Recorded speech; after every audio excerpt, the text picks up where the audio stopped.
Listeners, কথা বাড়াবো না, চলে যাব আমাদের এবারের এপিসোডের প্রথম ঘটনা। এই ঘটনাটি জুবায়ের ইসলাম ভাইয়ের, এবং এই ঘটনাটি উনি সংগ্রহ করেছেন ওনার এক চাচার কাছ থেকে। ওনার চাচার নাম আবুল কালাম। ওনার চাচা পেশায় একজন মাছ ব্যবসায়ী। তিনি প্রতি হাটবারে সকাল সকাল পদ্মার মাছ কিনতে চলে যান মাওয়া, শরীয়তপুর, এই সমস্ত জায়গায়।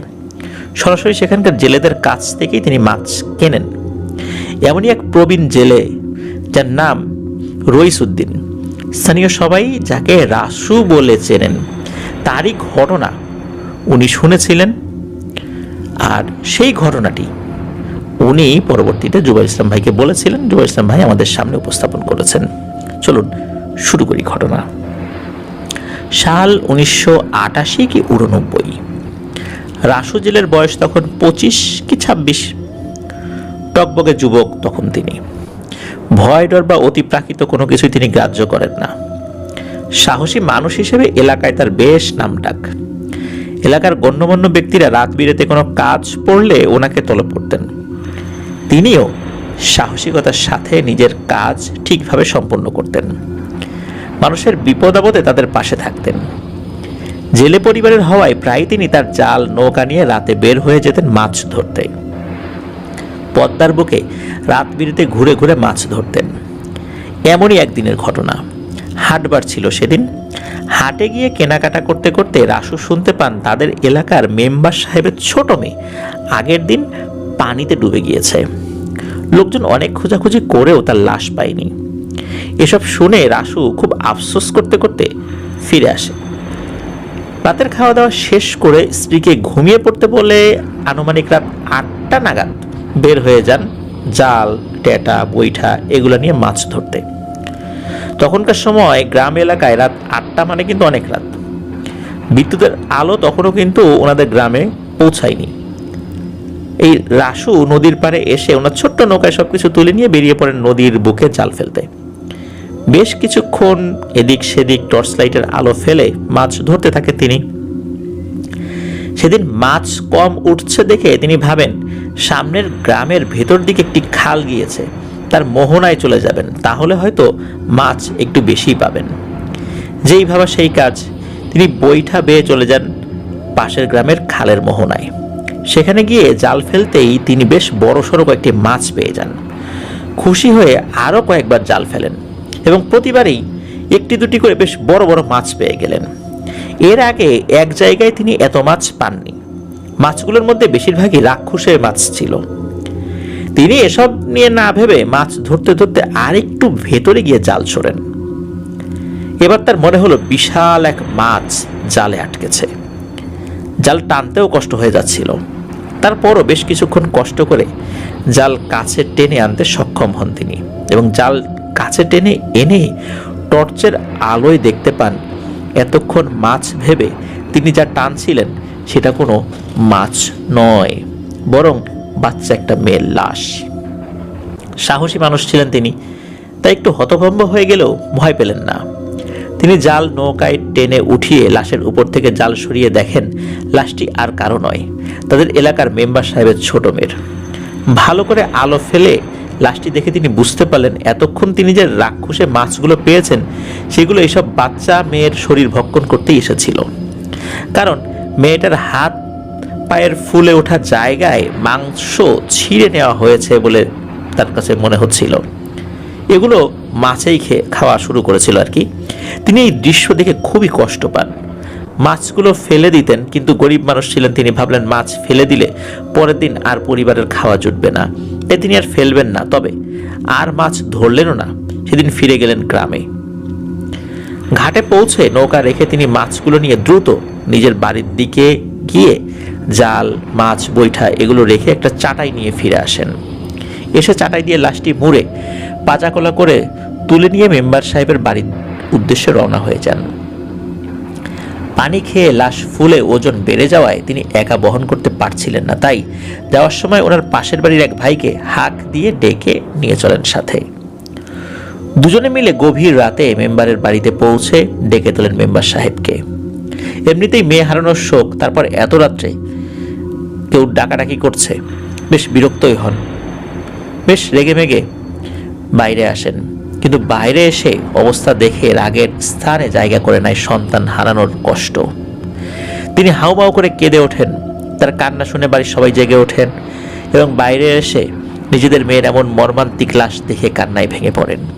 অল্প সময়ের মধ্যেই মেম্বার সাহেবের বাড়ির লোকেরা আশেপাশে সবার বাড়িতে খবর দিয়ে লোকজনকে ডেকে আনেন এবং সেদিন সকালবেলা ফজরের নামাজের পরেই লাশ কবর দিয়ে দেওয়া হয়। লাশের জানাজায় রাসু উপস্থিত ছিলেন। জানাজার শেষে মেম্বার সাহেব রাসুকে কাছে ডেকে নিয়ে ধন্যবাদ জানান, কারণ কেউ তো লাশ খুঁজে পাচ্ছিল না। কাকতালীয়ভাবে সে লাশটি খুঁজে পায়। এই কারণে তাকে খুশি হয়ে সেই সময়ের প্রায় 2000 টাকা দেন। এতগুলো টাকা হাতে পেয়ে রাসু তো খুব খুশি। খুশির পাশাপাশি তার মনে লোভ নামক এক ভয়ঙ্কর বিষয় উকি দেয়। টাকা নিয়ে বাড়ি এসে তিনি মাছ বিক্রি করতে চলে যান। সকালের বাজারে রাতে ধরা মাছগুলো বেশ ভালো দামে বিক্রি করেন।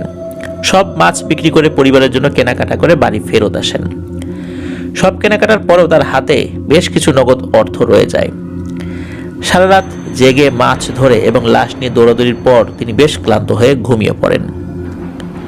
ঘুমানোর পরে তিনি এক আজব স্বপ্ন দেখেন। তিনি দেখেন তার গ্রাম থেকে 4-5 গ্রাম দূরে তারই পরিচিত আরেকটি খালের মোহনা একটি লাশ ভেসে উঠছে আর তাকে পানি থেকে ভেসে ডাকাডাকি করছে ওই লাশটি। এই স্বপ্ন দেখে তিনি ধর্মর করে উঠে বসেন। সেদিন আর মাছ ধরতে যাননি। পরের কয়েকদিন আর তেমন কোনো ঘটনা ঘটেনি। তিনি মাছ ধরছেন, কেনাবেচা করছেন, এভাবেই কেটে যাচ্ছিল দিন। প্রথম লাশ পাওয়ার প্রায় 12-13 দিন পরের ঘটনা। দুপুরে উনি খাওয়া দাওয়া সেরে একটু বিছানায় শুয়েছেন, তখন শোরগোল করতে করতে কয়েকজন নারী পুরুষ তার বাড়িতে আসে। তিনি উঠে বাইরে বেরিয়ে দেখেন একজন মহিলা খুব কান্নাকাটি করছে আর তার সাথে কয়েকজন পুরুষ মহিলা তার বাড়ির উঠোনে এসে সবেমাত্র থেমেছেন। রাসু তাদের জিজ্ঞেস করলেন, কি সমস্যা, এতজন উঠোনে এসে কান্নাকাটি চিৎকার চেঁচামেচি করছেন কেন? তখন তাদের মধ্যে থেকে একজন লোক সামনে এসে বলেন, রাসু ভাই, আমার একমাত্র ছেলে গতকাল অন্যান্য বন্ধুদের সাথে, মানে তার সমবয়সী বন্ধুদের সাথে গোসল করতে গিয়ে পানিতে ডুবে গিয়েছে। অনেক খোঁজ করেছে কিন্তু এখনো তার লাশ পাইনি। শুনলাম আপনি মেম্বার সাহেবের মেয়েটার লাশ খুঁজে এনেছেন। আমার ছেলেটাকে যদি খুঁজে দিতেন, বাচ্চার মাটা কাঁদতে কাঁদতে তো পাগল হয়ে যাচ্ছে। ছেলের লাশটা যদি সে দেখতো তাও তো মনে একটু শান্তি পেত। একটু দেখেন না ভাই, যদি পারেন। রাসু জেলে তখন তাদেরকে বলেন, ও ভাই, আমি তো মাছ ধরতে গিয়ে মেম্বারের মেয়ের লাশ পাইছি, আমি তো লাশ খুঁজতে বের হই নাই। আপনার ছেলের আমি কিভাবে পাবো বলেন? তখন ছেলেহারা সেই লোকটি রাসুর কাছে এসে তার হাতের মুঠে 100 টাকার 10টি নোট, মানে 1000 টাকা গুঁজে দিয়ে বলেন, ভাই এটা রাখেন, আর একটু খুঁজে দেন না, এমন করেন না, না করেন না। এতগুলো টাকা একসাথে দেখে রাসু না করেনি। তিনি তার জাল নিয়ে বাচ্চার বাবার সাথে বের হয়ে আসেন বাড়ি থেকে। কখন ডুবেছে, কোথায় ডুবেছে, তখন জোয়ার ছিল নাকি ভাটা ছিল, এসব তথ্য নিয়ে রাসু বেরিয়ে যান নদীতে। সেই দুপুর থেকে স্রোতের হিসাব করে তিনি সম্ভাব্য সকল জায়গায় খুঁজতে থাকেন, জাল ফেলতে থাকেন। খুঁজতে খুঁজতে বেলা গড়িয়ে সন্ধ্যা পার হয়ে যায়। রাসু নৌকা নিয়ে বেশ দূরে চলে আসেন। তারপর একটা ফাঁকা চর দেখে নৌকা পাড়ে ভিড়িয়ে উপরে উঠে আসেন নিজের সাথে আনা কিছু খাবার নিয়ে। খাবার খাচ্ছিলেন আর চিন্তা করছিলেন যে লাশ যদি না পাই তাহলে তো টাকা ফেরত দিতে হবে। দোয়া করছিলেন যেন লাশটা পেয়ে যান। এসব ভাবতে ভাবতে তিনি উঠে দাঁড়িয়ে টর্চের আলো ফেলেন পুরো চরের উপরে। তখন হঠাৎ খেয়াল করেন তিনি যেখানে দাঁড়িয়ে তার ঠিক উল্টো দিকে চরের অন্য প্রান্তে একজন মানুষ বসে নদীর পানিতে হাত দিয়ে কি যেন করছে। রাসু ভেবে পেলেন না এই লোকটা আবার কোত্থেকে আসলো আর কখনই বা আসলো। এই চরে তো কোনো মানুষজন আসার কথা না, বিশেষ করে সন্ধ্যার পরও থাকার কথা না, এই চরে কোনো ঘর বাড়িও নাই। তিনি ওই জায়গায় দাঁড়িয়ে ডাক দেন, ও ভাই, কে আপনি, ওইখানে কি করেন? কিন্তু ওই মূর্তিটি চুপচাপ নিজের কাজ করেই যাচ্ছে। রাসু আরো কয়েকবার ডাক দিয়ে সামনে তার দিকে এগিয়ে যান। কাছাকাছি পৌঁছেছেন এমন সময় অবয়বটি পেছনে না ফিরেই সামনের পানিতে ঝাঁপ দেয়। রাসু দৌড়ে সেদিকে গিয়ে লোকটার আর কোনো চিহ্ন দেখতে পাননি, কিন্তু লোকটা যেখানে বসেছিল সেই স্থানে গিয়ে পানিতে লাইটের আলো ফেলে দেখতে পান একটা বাচ্চা ছেলের লাশ, যার অর্ধেক পানিতে আর বাকি অর্ধেক ডাঙায়। ডাঙার অংশটুকু থেকে বেশ কিছুটা ছিঁড়ে নেওয়া হয়েছে, যেমন একটা হাতে কোনো মাংস নেই এবং হাতের শেষ প্রান্তে ঘাড়ের কাছে বড় কামড়ের দাগ। জেলে মানুষ রাসু এই তল্লাটের সকল মাছ সম্পর্কে তার ধারণা আছে। তিনি বুঝতে পারলেন এটা কোনো মাছের কাজ না, মাছ এভাবে ডাঙায় উঠিয়ে খায় না। এর বেশি কিছু না ভেবে তিনি তাড়াতাড়ি নিজের নৌকায় গিয়ে সাথে আনা একটি চাটাই ও দড়ি এনে লাশটি বেঁধে ফেলেন। এগুলো আগে থেকেই নিয়ে এসেছিলেন, যদি লাশ পান তাহলে এভাবে নিয়ে আসবেন এই চিন্তা করে। এখন সেটি কাজে লেগে গেল। এর মাঝে ওই বাচ্চা ছেলের বাবার বর্ণনার সাথে মিলিয়ে মোটামুটি নিশ্চিত হন এটাই তাদের ছেলে। লাশ বেঁধে টেনে তিনি নৌকায় নিয়ে আসেন। নৌকায় উঠিয়ে দেরি করেননি, দ্রুত বৈঠা বাইতে শুরু করেন। বৈঠা বাইতে বাইতে ভাবেন ছেলের লাশ তাদের বাবা মাকে বুঝিয়ে দিয়ে আরো কিছু টাকা চাইবেন। এসব ভাবতে ভাবতে আরো একটা জিনিস ভাবেন, আচ্ছা ওইখানে যে জিনিসটা দেখলাম ওইটা কে ছিল? ও কি মানুষ ছিল? তাহলে লাফ দিয়ে পানির ভিতরে চলে গেল কেন? ওই তো লাশটা ডাঙায় তুলেছে, তো চলে গেল কেন? এই চিন্তা করছে। আর এইভাবে ভাবতে ভাবতে হঠাৎ করে নৌকার নিচে কিছু একটা ধাক্কা দিয়ে চলে যায়। ছোট নৌকা বেশ দুলে ওঠে। বড় কোনো মাছের ধাক্কা ভেবে রাসু নৌকা থামিয়ে জাল হাতে নেন, যদি মাছটা ধরা যায় এই ভেবে। জাল ছুঁড়ে রাসু দড়ি টানতে টানতে নৌকার মাথার দিকে চলে যায়। তখন নিচ থেকে আর একটা ধাক্কা দেয়। এবারের ধাক্কা হঠাৎ এবং বেশ জোরে হওয়ায় রাসু টাল সামলাতে না পেরে পানিতে পড়ে যায়। প্রায় মিনিট খানেক পানিতে হুটোপুটি করে তিনি নৌকায় উঠে আসতে পারেন, আর উঠেই বুঝতে পারেন তিনি নৌকায় উঠে হয়তো ভুল করেছেন। নৌকায় উঠে তিনি দেখতে পান মানুষের মতো দেখতে, উলঙ্গ টাইপেরই হবে, একটি লালচে অবয়ব, তার সারা মাথায় জটের মতো চুল, লম্বা লিকলিকে হাত পা, তার মুখ চোখ নাক বলতে কিছুই নাই। সেখানে বিরাট একটা কালো গর্ত, আর গর্তের চারপাশে সরু সরু সাদা সাদা দাঁত, আর সেই দাঁত দিয়ে অবয়বটি বাচ্চাটির আরেক হাত সম্পূর্ণ মুখে পুড়ে দিয়েছে। এটা দেখে রাসু মারাত্মক ভয় পায়। রাসু নৌকায় উঠলেও অবয়বটি তাকে ভ্রুক্ষেপ করছে না, বরং লাশের হাত খাওয়ায় ব্যস্ত সে। রাসু প্রথমে ভয় পেলেও খুব দ্রুত নিজেকে সামলে নিয়ে নৌকায় রাখা টর্চের আলোটি অবয়বটির শরীরে নিক্ষেপ করে। তখনই মূলত অবয়বটির শরীরের গঠন সম্পর্কে তার পুরোপুরি ধারণা হয়। যখনই আলোটা নিক্ষেপ করেছে সাথে সাথে ওই অবয়বটি বিকট এক চিৎকার দিয়ে নৌকা থেকে লাফ দিয়ে পানিতে অদৃশ্য হয়ে যায়। রাসু বুঝতে পারে উনি যাই দেখেছেন এখন সেটা আলোতে ভয় পায়। কারণ হলো আলো জ্বালানোর পরে সে বিকট এক চিৎকার দিয়ে ঝাঁপ দিয়েছে। তাই তিনি আর বাতি না নিভিয়ে বরং নৌকায় থাকা একটি হারিকেনও জ্বালিয়ে দেন। এরপরে আবার দ্রুত নৌকা বাইতে শুরু করেন। নৌকা বাইছিলেন ঠিকই, কিন্তু বুঝতে পারছিলেন সেই পিশাচটি এখনো পেছন পেছন আসছে। কারণ তিনি একটু পর পর লাইটের আলো ফেলছিলেন। তখন উনি দেখেন যে ওই যে পিশাচটি একবার ডান দিক থেকে সেই পিশাচের মাথা পানিতে ডুব দিচ্ছে, মানে সে একবার ডান দিকে মাথা ভাসায় আবার ডুব দেয়, একবার বাম দিক থেকে, সামনে পেছনে, এরকম সব জায়গা থেকে একটু একটু পর পর সে ডুব দিচ্ছে, মানে সে পিছনে লেগে আছে আর ঘর ঘর ঘর ঘর শব্দ করছে।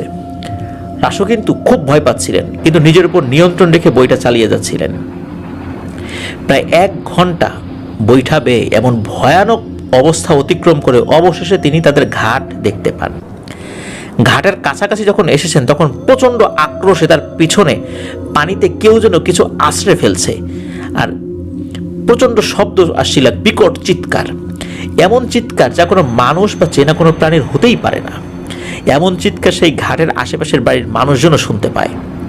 রাসু ঘাটে নৌকা ভেড়ানোর আগেই সেসব বাড়ি থেকে 2-1 টর্চ লাইট নিয়ে দেখতে আসে ঘটনা কি, চিৎকার কিসের, এই ভয়ঙ্কর চিৎকারের উৎসটাই বা কোথায়। তারা ঘাটে দাঁড়িয়ে লাইটের আলো ফেলে রাসু ও তার নৌকাকে দেখতে পায়। সাথে দেখতে পায় নৌকার পেছনে পানিতে হওয়া আলোড়ন। তারাও বুঝতে পারে এই চিৎকার আসছে সেই আলোড়নের ওইখান থেকেই, যেখানে ওই পানিতে আলোড়ন সৃষ্টি হচ্ছিল। রাসু নৌকা পাড়ে ভিড়তেই তাদের মধ্যে কয়েকজন এসে নৌকা টেনে পাড়ে তুলে ফেলে। রাসু নৌকা থেকে নেমে দৌড়ে পেছনে টর্চের আলো ফেলে পানির সেই আন্দোলন দেখতে পায়। একটু পরে সেই আন্দোলনটা আস্তে আস্তে কমে যেতে যেতে একদম স্থির হয়ে যায়। রাসু পারেই বসে হাঁপাতে হাঁপাতে সবাইকে ঘটনা বলে যে সে কি দেখেছে আর কি হয়েছে এতক্ষণ।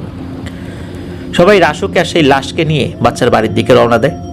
বাচ্চার বাড়িতে পৌঁছে লাশ হস্তান্তর করার সময় রাসু সেই বাচ্চার বাবাকে বলেন তিনি কত কষ্ট করে লাশটা এভাবে এনে দিয়েছেন আর কি ঘটনা ঘটেছিল।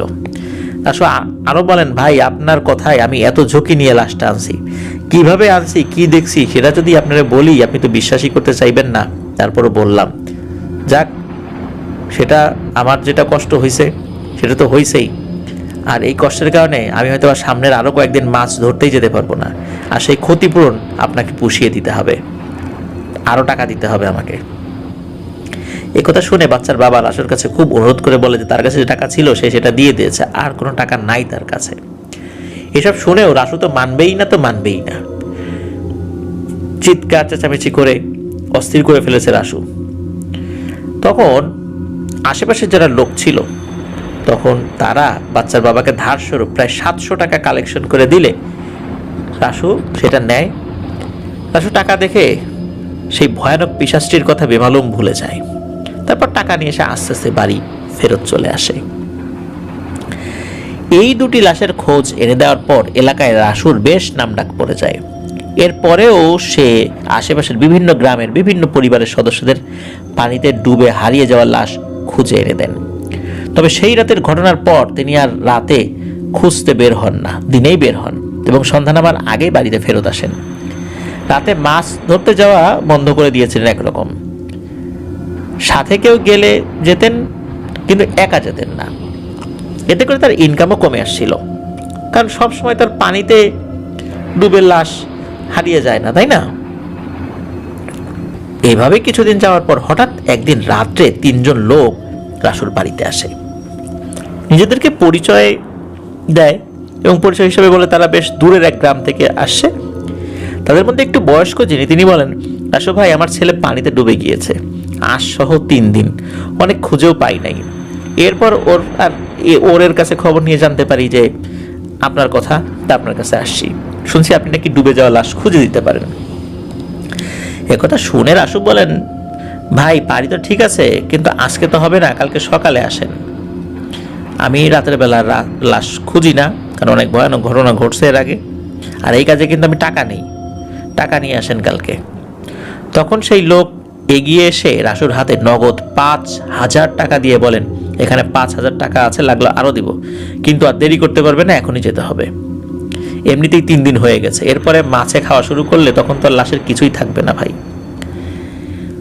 1988-89 সালের দিকে একসাথে 5,000 টাকা, এটা কিন্তু কম টাকা না প্রিয় লিসেনার্স, বুঝতেই পারছেন। আর এতগুলো টাকা একসাথে দেখে রাসুর মাথা তখন কাজ করা বন্ধ করে দেয়। সে রাজি হয়ে যায় এবং তাদেরকে বলেন, এখনই যাব, ঠিক আছে, তবে আপনাদের যে কোনো একজনের আমার সাথে যেতে হবে। আর কতক্ষণ খোঁজ করা লাগবে তা তো জানি না, আপনাদের কেউ থাকলে লাশ খুঁজে পেয়ে তার কাছে বুঝিয়ে দিতে পারবো, তারপর আমি বাসায় চলে আসব। তখন সেই লোকটি নিজেই যেতে রাজি হয় এবং তার সাথে আসা লোকদের বলে, তোমরা কি অপেক্ষা করো, আমি চলে আসবো তাড়াতাড়ি। রাসু তার জাল বৈঠা নিয়ে বের হয়ে আসেন। আস্তে আস্তে সেই লোককে সাথে নিয়ে নৌকায় উঠে লাশ খুঁড়তে বের হয়ে যায়। নৌকা চলছিল, রাসু বাচ্চার বিষয়ে খোঁজ খবর নিচ্ছেন সেই লোকের কাছে, কোথায় ডুবেছে, কখন ডুবেছে, জোয়ার না ভাটায়। পদ্মার অভিজ্ঞ জেলে কিন্তু রাসু, তাই তথ্য নিয়ে সে সম্ভাব্য সকল জায়গার দিকে এগিয়ে যেতে থাকে। মূলত সে যেই জায়গার দিকে যাচ্ছিল ওই জায়গার ওই অংশের নদীতে কিন্তু জোয়ার ভাটা হতো, পদ্মার সব জায়গায় কিন্তু জোয়ার ভাটা হয় না। তো আস্তে আস্তে রাত গভীর হচ্ছে। রাসু থেকে থেকে বিভিন্ন জায়গায় গিয়ে জাল ফেলে ফেলে দেখছিল। জালে লাশ না পেলেও মাছ পাওয়া যাচ্ছিল ভালো। সে মাছগুলো নিয়ে নৌকার মাঝের পাটাতনের নিচে রেখে দিচ্ছিল, তারপর আবার সামনে এগিয়ে যাচ্ছিল।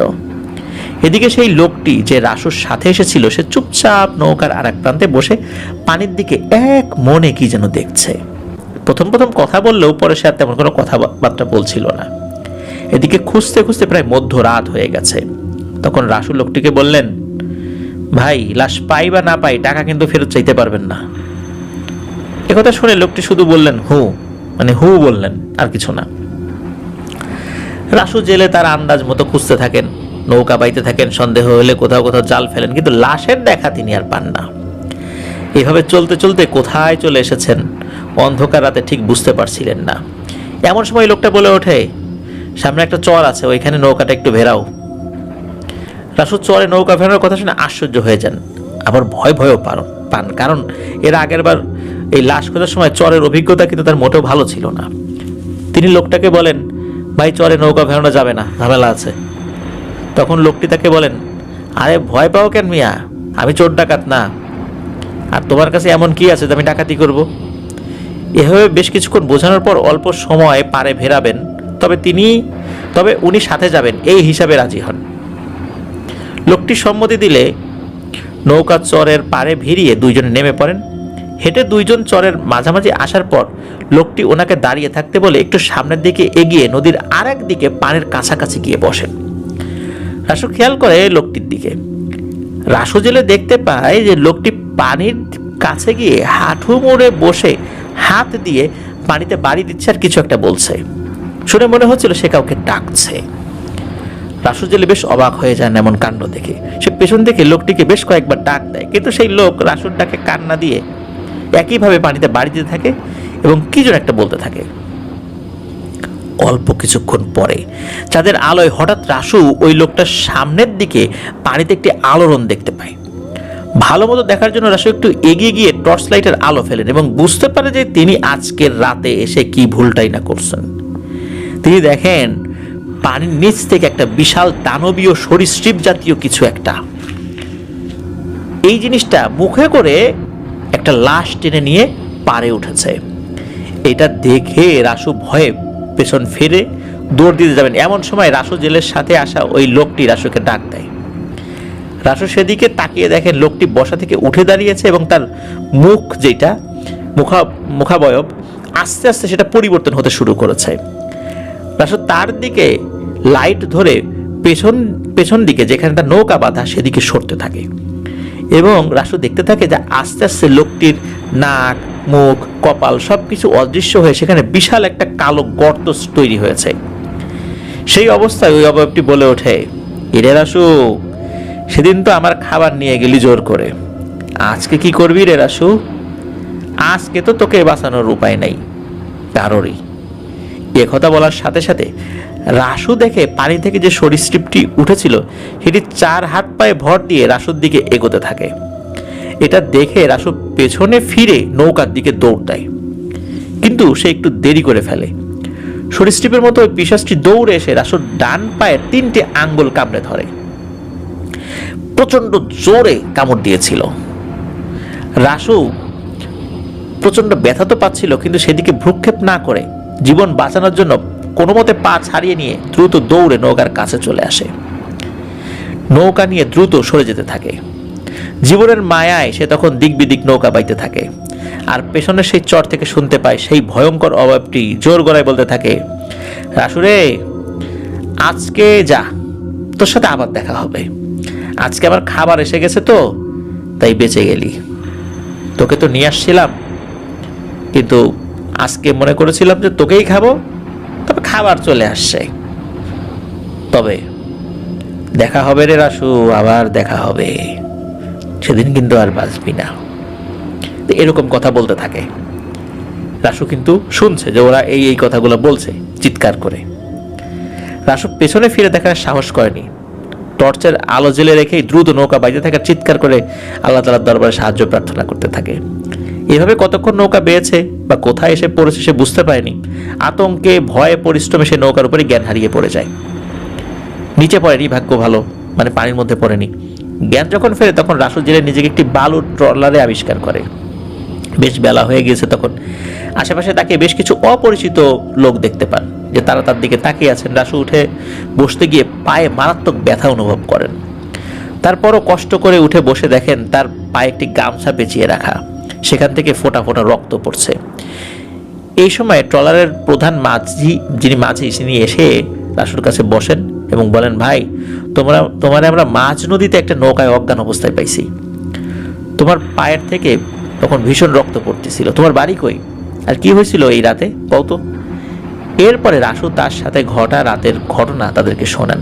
মাঝি সব শুনে বলেন, যাক আল্লাহ বাঁচাইছে, তোমার সামনের ঘাটে নামায় দিমুনে, তোমার নৌকা এই ট্রলারের সাথেই বান্ধা আছে, গঞ্জে গিয়ে ভালো কোনো ডাক্তার দেখায় বাড়ি চলে যাও।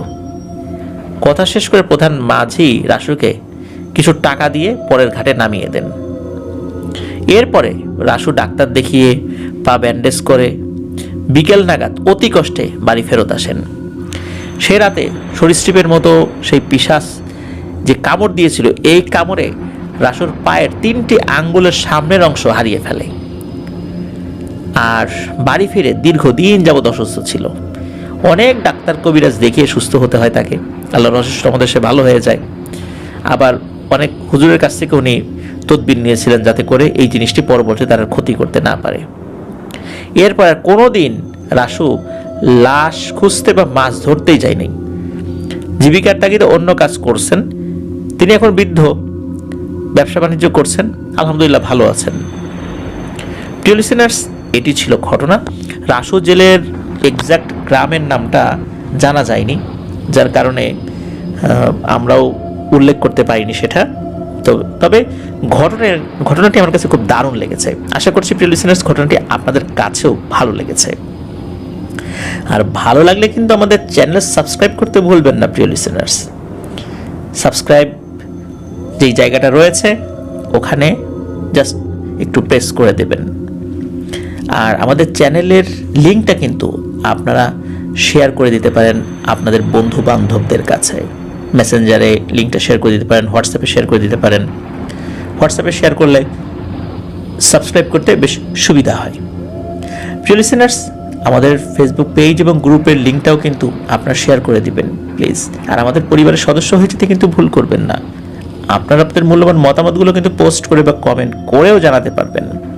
আর আপনারা ঘটনা পাঠাতে চাইলে লিখে অথবা রেকর্ড করে যে কোনোভাবে ঘটনা পাঠাতে পারবেন afnandahorrorworld@gmail.com এই ইমেল অ্যাড্রেসে। শুধু ইমেল অ্যাড্রেসের মাধ্যমেই আমরা এখন ঘটনা নিচ্ছি, অন্য কোনো ওয়েতে, কোনো ভয়েস কলে বা অন্য কোনোভাবে আমরা ঘটনা নিতে পারছি না। অনেকে হোয়াটসঅ্যাপে ঘটনা পাঠাতে চান, তারপর মেসেঞ্জারে ঘটনা পাঠাতে চান, তারপরে বলেন যে ফোন করে আমরা ঘটনা বলতে চাই। এইভাবে তো আমরা ঘটনা নিতে সক্ষম হচ্ছি না। এই জন্য অবশ্যই লিখে অথবা রেকর্ড করে আপনাদেরকে ইমেল করতে হবে। আর ইমেল অ্যাড্রেসটা আমরা দিয়ে দিয়েছি afnandahorrorworld@gmail.com। প্রিয় লিসেনার্স, আমরা চলে যাব আমাদের এবারের ফ্রাইডে স্পেশাল এপিসোডের দ্বিতীয় এবং শেষ ঘটনায়।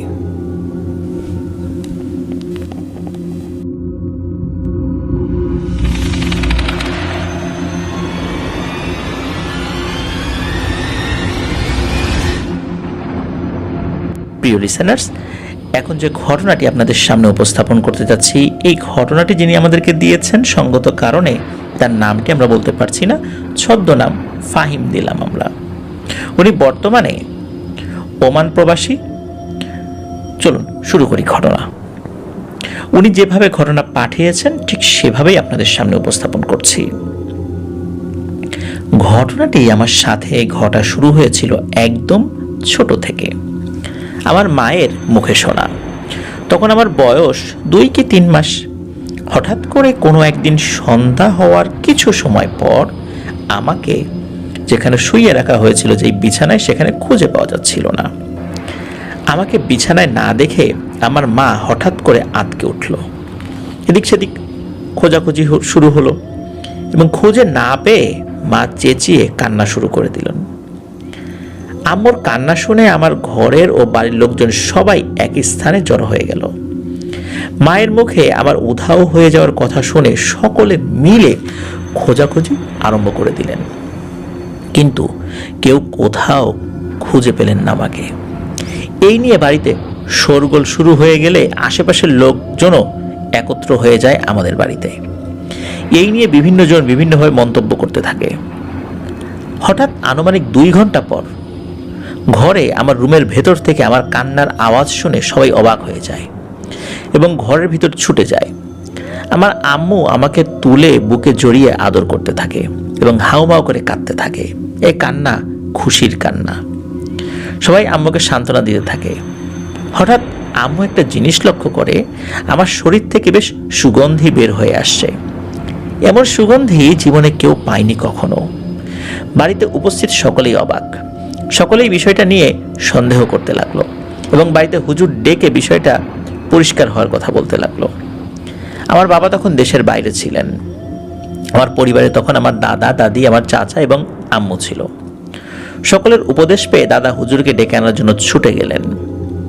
হুজুর এসে আমাকে দেখলেন, দোয়া কালাম পরে ঝাড়ফুঁক করে দিয়ে হুজুর তার সঙ্গে আনা একটি কিতাব দেখতে লাগলেন। পরে হুজুর জানান, আমাকে নাকি আম্মু আসরের ওয়াক্তের সময় বাড়ির উঠোনে গোসল করানোর যখন প্রক্রিয়া করছিলেন, বাড়ি থেকে একটু দূরে অবস্থিত একটা পুরনো তুলা গাছ, সেই তুলা গাছে একটা জিন কন্যা অর্থাৎ পরী বসেছিল। আমাকে গোসল করানোর সময় নাকি সেই পরীটা আমার দিকে তাকায় এবং সেই পরীটাও নাকি কিশোরী ছিল। আমাকে দেখে তার বেশ ভালো লেগে যায়। সেই পরীটি আমাকে সুযোগ বুঝে নিয়ে যায় সেই তুলা গাছের উপরে আমার সাথে খেলা করার জন্য, কিন্তু নিয়ে বেশিক্ষণ রাখতে পারেনি। আমার বাড়ির লোকের কান্না দেখে তার মায়া লেগে গেলে সে সুযোগ বুঝে আবার আমাকে ফেরত দিয়ে যায়। হুজুর বলেন, পরীটা আসলে ভালো, সে আমার কোনো ক্ষতি করবে না, বরং আমাকে যেহেতু তার পছন্দ হয়েই গেছে সেহেতু সেই আমার দেখাশোনা করবে এবং খেয়াল রাখবে। এসব বলে হুজুর আমার পরিবারকে অভয় দিয়ে চলে যান। এরপর আমাদের দিনকাল স্বাভাবিকভাবে যেতে লাগলো। পরীটা আমার পরিবারের আড়ালে অগোচরে আমার খেয়াল রাখতে লাগলো। আমার মা যখন আমাকে ঘুম পাড়িয়ে দিয়ে বাইরে যায়, আবার যখন রুমে আসে, তখন আমি নাকি ঘুম থেকে জেগে আছি এবং অদৃশ্য কিছু একটার সাথে খেলা করছি, এই জিনিস দেখতে পান। তাছাড়া আমার রুমটা দারুণ সব সুগন্ধে ভরে থাকতো। আর আম্মু যখন আমাকে কোলে নিয়ে আদর করত, তখন দেখা যেত আমার মুখ থেকে দারুণ সব অজানা খাবারের সুঘ্রাণ বের হয়ে আসছে। এর মানে পরীটা আমাকে লুকিয়ে লুকিয়ে খাবার খাওয়াতো। আম্মুর আর বুঝতে বাকি নেই যে আমার রুমে কে আছে, ওটা নিশ্চয়ই ওই পরীটাই। বিষয়টা আমার পরিবারের সবাই জানতো। আমার বয়স যখন 6 কি 7 বছর, তখন আমি সাঁতার জানতাম না। একদিন আমি আম্মুর পিছনে ধরে হেঁটে হেঁটে পাশের একটা বাড়িতে চলে যাই, কিন্তু আমি আম্মুর সাথে আছি ভেবে আম্মু আর পেছনে তাকাননি।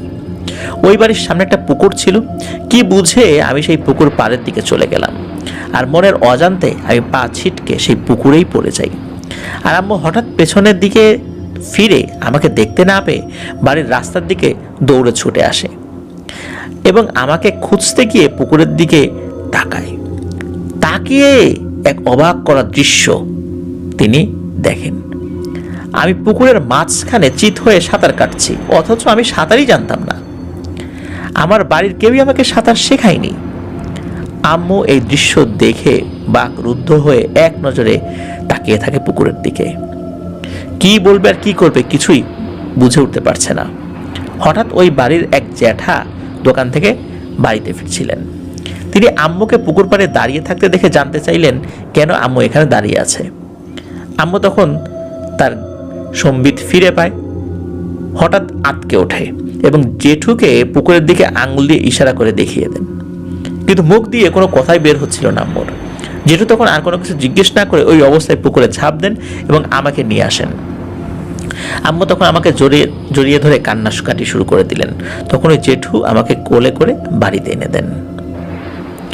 এরপরে কেটে যায় আরও প্রায় 6-7 বছর। আমার বয়স যখন 13-14 বছর বা 12-13 এরকম একটা সময়, বন্ধুদের সাথে একবার দুষ্টুমি করতে করতে গাছে উঠে যাই। গাছটি ছিল বাদাম গাছ, আমাদের গ্রাম্য ভাষায় বাক্সা বাদাম বলে ডাকি আর কি। মূলত আমরা বাদাম পেড়ে খাওয়ার জন্যই উঠেছিলাম। গাছটি যথেষ্ট বড় ছিল। ভালো ও পাকা বাদাম পাওয়ার জন্য আমি একদম গাছের চূড়ায় উঠে গিয়েছি, মানে মগ ডালে। বাদাম পাড়তে পারতে হঠাৎ একটা চিকন ডাল ভেঙে আমি মাটিতে পড়ে যাই। এত উপর থেকে পড়ে আমার কিছুই হয়নি। পড়ার সময় আমার মনে হচ্ছিল কে যেন আমার পেটের নিচে নরম হাতে ধরে আস্তে করে আমাকে মাটিতে নামিয়ে শুইয়ে দিয়েছে। আমার বিন্দুমাত্র কিছু হয়নি। আমার বন্ধু বান্ধবরা তো খুবই অবাক হয়ে যায়, আমিও অবাক হই। এরপর আমি বাড়ি চলে আসি এবং বিষয়টা আমার মায়ের সাথে শেয়ার করি। আম্মু তখন বুঝতে পারে যে কেউ আমাকে প্রোটেক্ট করেছে এবং কে আমাকে প্রোটেক্ট করেছে। তারপরেও আমাকে আম্মু অনেক বকাবকি করলো, বলল কি দরকার ছিল গাছে ওঠার, আর যদি বড় ধরনের কিছু হয়ে যেত। এভাবেই দিন কেটে যায়। ছোটোখাটো অনেক বিপদ থেকে আল্লাহ অদৃশ্য কিছুর মাধ্যমে প্রোটেক্ট করে দেন। এই গেল শিশু থেকে কিশোর জীবনের ঘটনা। এবার আসি আসল ঘটনায়। ঘটনা বোঝার জন্য বাস্তব কিছু সমস্যার কথা বলবো। যদিও শুনতে কিছুটা অস্বস্তিকর মনে হবে, তবুও বলতে হবে, না হয় ঘটনা অপূর্ণই থেকে যাবে। বয়স তখন 18 কি 19 বছর। আমি তখন নবম শ্রেণীতে পড়ছি, পাশাপাশি ইলেকট্রিকের কাজও শিখছি। আর তখন থেকেই আমি ভূত এফএমের ফ্যান ছিলাম। ঘটনা বোঝার জন্য কথাটা আগে থেকেই বলে রাখলাম। ভালো লেখাপড়ার জন্য বাবা মাকে একজন ভালো প্রাইভেট টিউটর ধরিয়ে দেন। সেই প্রাইভেট টিউটরের বাড়িটা আমার বাড়ি থেকে প্রায় 3 কিলোমিটার দূরে ছিল। প্রাইভেট টিউটরের অন্য একটা স্কুলে চাকরি ছিল, তাই আমি সকালবেলা খুব ভোরেই চলে যেতাম সেই টিউটরের বাড়িতে। আমি কিন্তু পায়ে হেঁটেই যেতাম প্রাইভেট পড়ার জন্য, তাই খুব ভোরেই উঠে হাঁটা শুরু করতাম। উদ্দেশ্য সকালবেলা বেশি হাঁটলে ব্যায়াম হবে, তাই ঘুম থেকে উঠে ভোরেই চলে যেতাম। নামাজ কালাম ইবাদতের বেলায় ছিলাম কঠোর। আমি সব রকমের আমল করার চেষ্টা করতাম। একদিন খুব ভোরবেলা প্রাইভেট পড়ার জন্য যাচ্ছিলাম স্যারের বাড়িতে। বাড়ি থেকে কিছু দূর গেলে রাস্তার দুই পাশে ঘন ঘন গাছের সারি, আর সেখানে দিনের বেলাও বেশ ছায়া পড়ে থাকে। তখন ছিল আবার শীতকাল, চারদিকে ঘন কুয়াশা। এত ভোরবেলায় ঘন কুয়াশার কারণে কিছুই দেখা যাচ্ছিল না। আমি একা একা গুনগুনিয়ে সূরা পড়ছি আর হাঁটছি। হঠাৎ দূর থেকে অন্য কোনো একটা নারী কণ্ঠে গুনগুন শব্দ আমি শুনতে পেলাম, আর এটা শোনার পর আমার গুনগুন করা বন্ধ হয়ে গেল। চারদিকে তাকে দেখার চেষ্টা করলাম। এই ভোরবেলা কারো তো এখানে থাকার কথা না। শীতকালে সবাই তো একটু অলসতা করে, এমনিতেই একটু ঘুম থেকে দেরি করে ওঠে। কৃষকরা হয়তো তাড়াতাড়ি খেতে আসবে না, তাহলে এই ভোরবেলা এখানে আসবেটাকে? আমি আবার ভুল শুনছি না তো? আস্তে আস্তে ছোট ছোট কদমে এগোতে লাগলাম। আস্তে আস্তে সামনের দিক থেকে কালো কিছু একটা কুয়াশা ভেদ করে স্পষ্ট হতে লাগলো। আমি ভীষণ ভয় পেতে শুরু করলাম, কিন্তু নিজেকে শান্ত করে মনোবল বাড়িয়ে মনে মনে দোয়া কালাম পড়তে লাগলাম। আমি একটু রাস্তার বাম দিকে চেপে গিয়ে দাঁড়িয়ে রইলাম, আর কালো জিনিসটা আস্তে আস্তে গুনগুন শব্দ করে এগোতে লাগলো। জিনিসটা আরো স্পষ্ট হলে আমি লক্ষ্য করলাম মানুষের মতোই দেখতে, পরনে ছিল কালো বোরখা। সচরাচর কওমি মাদ্রাসার বোনেরা যে ধরনের বোরকা নিকাব পরে থাকেন, একদম হুবহু একই ধরনের পর্দায় আবৃত একজন মহিলা। এইবার আমার ভয়টা দূর হয়ে গেল। তখন মেয়েটা আমার সামনাসামনি চলে আসলে আমি শ্রদ্ধাশীলতা দেখিয়ে সুন্দর একটা সালাম দিই। মেয়েটিও সেই সালামের জবাবটা সুন্দরভাবে দেয়। তার শরীর থেকে যে খুশবুটা বের হচ্ছিল তা আমার ভীষণ পরিচিত বলে মনে হচ্ছিল। আমি একটু দূরে গিয়ে আবার পিছন ফিরে মেয়েটির দিকে তাকাতেই দেখি মেয়েটিও আমার দিকে তাকিয়ে আছে। আমার চোখাচোখি হতে মেয়েটি বলে উঠল, যেদিকে যাচ্ছেন সেদিকেই যান, আবার কোনো একদিন দেখা হতে পারে হয়তো। মেয়েটির এই কথা শুনে আমি লজ্জা পেয়ে সামনের দিকে ঘুরে হাঁটা শুরু করলাম, আর মনে মনে নিজেকে তিরস্কার করতে লাগলাম। কিন্তু মেয়েটির কথা কিছুতেই আমার মাথা থেকে যাচ্ছিল না। তার কথাতেই আমার কানের গোড়ায় প্রতিনিয়ত ভেসে বেড়াতে লাগলো। মেয়েটি কথা কেন বলল যে আবার কবে দেখা হবে, দেখা হলে কি বলবো তাকে, এইসব ভাবতে ভাবতে আমার দিন কাটে। কোনো কিছুতেই মন বসছিল না। তার চিন্তায় আমি একটা ঘোরের মধ্যে ছিলাম বেশ কয়েকদিন। হঠাৎ একদিন রাতে আমি তাহাজ্জুদ পড়ে মোনাজাতে অনেক কিছুই বলি। মনের সকল অশান্তি দূর করে দেওয়ার জন্য আল্লাহ তাআলার নিকট সাহায্য প্রার্থনা করি। আমার ওই সময়ের মনের অশান্তি বলতেই ছিল শুধু ওই মেয়েটাই। মূলত তার চিন্তা আমার মাথায় আসছিল, এটাই একটা মনের একটা অশান্তি ছিল। মূলত এই বিষয়টি ভেবে ভেবেই আমার দিন রাতের সুখটা হারাম হয়ে যাচ্ছিল। নামাজ শেষ করে ঘুমিয়ে পড়লাম। হঠাৎ ঘুমের মধ্যে আমি সেই একই মেয়েকে একই জায়গায় একই অবস্থায় দেখতে পাই, শুধু একটু পার্থক্য ছিল।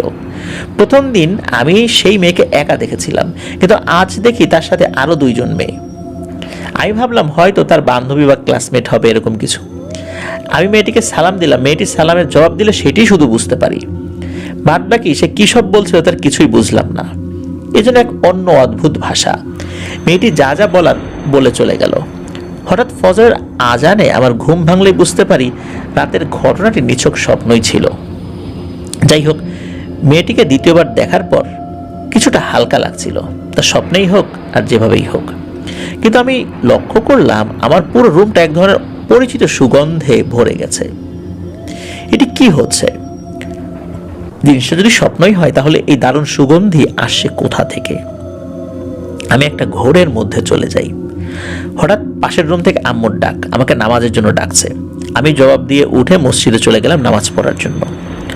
মসজিদ থেকে এসেই সেই প্রাইভেটের উদ্দেশ্যেই বের হলাম ঘর থেকে। চারদিকে ঘন কুয়াশা। সেই স্বপ্নে দেখার মতোই বরাবর একইভাবে সেই মেয়েটি আমার সামনে হাজির হয়। আমি তো পুরোই হতভম্ব। এ কি করে সম্ভব? হুবহু স্বপ্নের মতো করে কিভাবে মিলে গেল? আমি মেয়েটিকে কি বলবো বুঝতে পারছি না। মনে মনে কিন্তু আমি ভীষণ খুশি।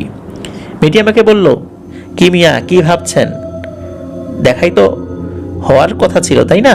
তাহলে তো কি ভাবছেন? কথা তো বলবেন নাকি? আমি আমতা আমতা করতে থাকলাম। মেয়েটি বলল, থাক, বলতে হবে না। রাত্রে আমাকে স্বপ্নে দেখেছেন, এটাই তো বলতে চাচ্ছেন? আমি তো অবাক, এটা কিভাবে সম্ভব? একদম স্বপ্নের ন্যায় কিভাবে মিলে গেল সব? আমি বললাম, হ্যাঁ। এরপর আমি আর কিছু বলার আগেই মেয়েটি চলে গেল। আমি আমার মতো করে হাঁটতে লাগলাম। একটু পর মেয়েটির দিকে ঘুরে দেখতে গেলে তাকে আর দেখতে পেলাম না। ভাবলাম হয়তো কুয়াশার কারণে দেখা যাচ্ছে না, এইভাবে আবার হাঁটতে লাগলাম। হঠাৎ একটা জিনিস আমার মাথায় এসে নাড়া দিল। মেয়েটিকে এই সময় কেন দেখি? আর স্বপ্নে দেখার পর আমার রুমে সেই সুগন্ধিটা কোত্থেকে এলো? বেশ কিছুক্ষণ এটা নিয়ে ভাবার পর বিষয়টা আমার কাছে তুচ্ছ মনে হয়। ভাবলাম যে কোনো কারণেই হতে পারে। এইভাবে কিছুদিন পর পর মেয়েটার সাথে আমার দেখা হয়ে যায়। তবে এবার বিভিন্ন সময় বিভিন্ন জায়গায় দেখা হয়, যখন আমি কোনো জায়গায় একা থাকি এবং অন্য কোনো লোক যেখানে থাকে না সেই সমস্ত জায়গায়। তখন আশেপাশে কোনো জনমানবের চিহ্নই থাকে না। এইভাবে মেয়েটার সাথে আমার এক ধরনের কেমন কেমন সম্পর্ক হয়ে যায়। এরপর থেকে মাঝে মাঝে আমি ঘুমের মধ্যে একজন বয়োবৃদ্ধ লোককে দেখতে পাই। বৃদ্ধের আকৃতি ছিল কিছুটা ভয়ঙ্কর, দেখতে মানুষের মতোই, কিন্তু চেহারায় রয়েছে অদ্ভুত এক ধরনের ভয়। বৃদ্ধের পরনে লম্বা কালো জুব্বা, মুখ ভর্তি লম্বা সাদা দাড়ি, হাতে লাঠি নিয়ে একটু কুঁজো হয়ে হাঁটে। তার চোখ দুটি আগুনের গোলার মতো। লেবাসটা ধার্মিক হলেও চেহারার দিকে তাকালে এক ধরনের ভয় কাজ করেই যায়। দেখা যাচ্ছে আমি বাজারে, মাঠে ঘাটে যেখানেই যাচ্ছি সেখানে হাজার হাজার লোকের উপস্থিত থাকলেও সবার মাথার উপর দিয়ে ওই বুড়োটাকেই দেখা যাচ্ছে। মানে বুড়োটা একটু সবার থেকে লম্বাই ছিল দেখতে। যখন বুড়োটার চোখে আমার চোখ পড়তো তখন দেখতাম বুড়োটা আমার দিকে রাগান্বিত চোখে তাকিয়ে দাঁত কড়মড়িয়ে বিড়বিড় করে কিছু বলছে, যেটা আমি একটুও বুঝছি না। এভাবেই কিছুদিন বুড়োকে দেখার পর হঠাৎ একদিন মেয়েটার সাথে আমার দেখা হয়ে যায় সন্ধ্যার কিছুক্ষণ পর। আমি সেদিন কাজ শেষ করে বাড়ি ফিরছিলাম। মেয়েটিকে দেখে আমি জিজ্ঞেস করলাম, এই অসময়ে তুমি এখানে কেন? সে বলল, তোমার আসার অপেক্ষায় আমি অপেক্ষায় ছিলাম। আমার সাথে দেখা হয় কি তুমি খুশি হওনি? আমি বললাম, অবশ্যই, কিন্তু এই সময় তো দেখার কথা না। তো মেয়েটি বলল, কেন? তখন আমি বললাম, এমন একটা জায়গায় হঠাৎ করে কোনো মেয়ের থাকা কিন্তু ঠিক না, এমন নির্জন জায়গায়। আর হঠাৎ করে মানুষ যদি কেউ দেখে তাহলে কি বলবে? তখন মেয়েটি বলল, শোনো, আজ তোমাকে একটি সত্যি কথা বলতে চাই। জানি না তুমি এটাকে কিভাবে নেবে, তবুও এই সত্যিটা জানার পর তুমি আমার সাথে আর যোগাযোগ রাখবে কি না, বা আমিও রাখতে পারবো কি না আমি জানি না, পরিণতি কি হবে বিষয়টি নিয়ে আমি চিন্তিত। তবুও সত্যিটা বলতেই হবে, কারণ আজ না বললে সত্যিটা কোনো না কোনো দিন তো প্রকাশ হবেই। সেদিন আমি তোমার কাছে প্রতারক হয়ে যাব। এই কারণে আমি আমার পরিচয় দিতে চাই। মেয়েটির এমন কথাগুলো আসলে আমার মাথায় খুব একটা ঢুকছিল না। আমি ভাবলাম স্বাভাবিক কিছু বলবে, হয়তোবা সে তার পরিবার সম্পর্কে বলবে, সে বলবে যে তারা দরিদ্র, এরকম কোনো কথা বলবে আর কি, যেটা আমি আগে থেকে জানতাম না, বা তার পরিবারের এমন কোনো বিষয় যেটা আমি জানতাম না। জানবই বা কিভাবে? তার সাথে পরিচয় তো আমার খুব বেশি দিনের না। তো এইসবই ভাবছিলাম, তখন মেয়েটি চোখের ভ্রু কুঁচকে আবারও আমাকে জিজ্ঞেস করলো যে, কি সত্যিটা শুনবে তো? আমি যদিও শুনতে চাচ্ছিলাম না, তারপরও আমি বললাম, ঠিক আছে, বলো কি এমন সত্য? তখন ওই মেয়েটি তার নাম বলে ইয়াসমিন। মেয়েটি বলে, তুমি আমাকে কতদিন ধরে চেনো? অল্প কয়েকদিন। আমি কিন্তু তোমাকে তোমার জন্মের পর থেকেই চিনি। এ কথা শুনে আমি বেশ অবাক হয়ে তার দিকে তাকিয়ে রইলাম। কিছুক্ষণ তাকিয়ে থাকার পর বললাম, আরে ধুর, তুমি আমার সাথে মজা করছো? মজা করার সময় পেলে না? এই অসময়ে আমার পথ আগলে দাঁড়িয়েছো এসব উদ্ভট কথা বলার জন্য? কাজের কথা বলো, না হলে আমাকে যেতে দাও, মানুষজন দেখলে খারাপ বলবে। মেয়েটি বলল, হ্যাঁ আমি তো যাবই, পথও ছেড়ে দিব, তবে আজ যে তোমায় কথা শুনতেই হবে। আমি আর দেরি করতে পারছি না, কারণ আমি জানি না কি হবে ভবিষ্যতে। হয়তো আরও অনেক পরে বলতাম, কিন্তু আমাকে জানাতেই হবে আমার আসল পরিচয়। আমি বললাম, কি এমন তোমার আসল পরিচয় বলো। মেয়েটি আমার দিকে কিছুটা তাকিয়ে তার দৃষ্টিটা নিচের দিকে ফিরে বলে, দেখো আমি তোমার বা তোমাদের মতো কেউ না, তোমাদের সমাজেরও কেউ না, আমি অন্য এক জাতির। তখন আমি তার এই বাক্য শুনে হতভম্ব হয়ে গেলাম। তাহলে তুমি কি ভিন্ন ধর্মী? অবশ্যই এটা হতে পারে না, ভিন্ন ধর্মী হলে তো তুমি বোরকা পরার প্রশ্নই আসে না। তাহলে তুমি কোন জাতি, কোন সমাজের কথা বলছো? কি এমন গোপন পরিচয় রয়েছে যেটা আমি জানি না? আমি জানতে চাই, সত্যিটা যত কঠিনই হোক বলো। তখন মেয়েটি বলল, আমি জিন সমাজের একজন। তখন এই কথা শোনার সাথে সাথে আমি কি যে চিন্তা করছি আমি নিজেও জানি না। আমি একটা ঘোরের মধ্যে চলে গেলাম। মাথাটা কেমন যেন ভন ভন করে ঘুরছে, এমন একটা অবস্থা, মাথাটা ব্যথা করছে, আমার মাথায় কিছুই ধরছে না। এরকম করতে করতে হঠাৎ আমি সেন্সলেস হয়ে ওখানেই পড়ে গেলাম। জ্ঞান ফিরলে নিজেকে বিছানায় আবিষ্কার করি। পরে আমার মাকে জিজ্ঞেস করলে জানতে পারি তারা নাকি আমাকে আমার বিছানাতেই শোয়া অবস্থায় দেখতে পেয়েছে। মূলত আমার জ্ঞান ফিরে কয়েক ঘন্টা পর হঠাৎ মনে পড়ে গেল আমি তো সেই মেয়েটার সাথে কথা বলা অবস্থায় ঘটনাস্থলেই জ্ঞান হারাই। তাহলে বাড়িতে এলাম কিভাবে? কেউ ধরাধরি করে এনে দিলেও তো আমার বাড়ির লোক কেউ না কেউ তো জানবে। তাহলে বাড়ির লোকজন কেউই দেখেনি আমি কিভাবে বাড়িতে এসেছি, তাও আবার আমার বিছানায়। এটা নিশ্চয়ই ওই মেয়েটার কাজ। সে যা যা বলেছে সবই কি সত্যি, নাকি সে মজা করেছে? আচ্ছা, সে যদি মানুষই হয় তাহলে শুধু ওই নির্দিষ্ট সময় কেন দেখা করে, যে সময় কোনো জনমানব রাস্তায় থাকার কথা না? তাহলে কি সে সত্যি বলছে? ব্যাপারটা কি আসলে? এসব বিষয় আমার পরিবার কিন্তু কিছুই জানে না এখনো। এরপর রাতের খাবার খেয়ে আমি আবার ওইসব কিছু চিন্তা করতে করতে ঘুমিয়ে পড়লাম। হঠাৎ মাঝ রাতে আনুমানিক 3টার সময় হবে, আমার রুমের পেছনের টিনে 3টা আঙ্গুলের টোকা পড়ার শব্দ। আমি ভাবলাম রাতের বেলা কুকুর হয়তো ওখানে বসে আছে, হয়তো লেজ দিয়ে বাড়ি দিয়েছে টিনের মধ্যে, কিন্তু না। একটু পর ওই দিক থেকে আমার নাম ধরে মেয়েলি কণ্ঠে ডাকছে। এ কি, এ তো সেই মেয়েটি। তার ডাক শুনেই আমি শোয়া থেকে উঠে বসে গেলাম। মেয়েটি আবার আমার নাম ধরে ডেকে বলল, বাইরে এসো, কথা আছে। আমি তার কথা মতো বাইরে বেরিয়ে সেই রুমের পেছনে চলে যাই। দেখি সেখানে কিছুই নেই, কিন্তু সেখান থেকে চমৎকার একটি সুগন্ধি পাচ্ছি।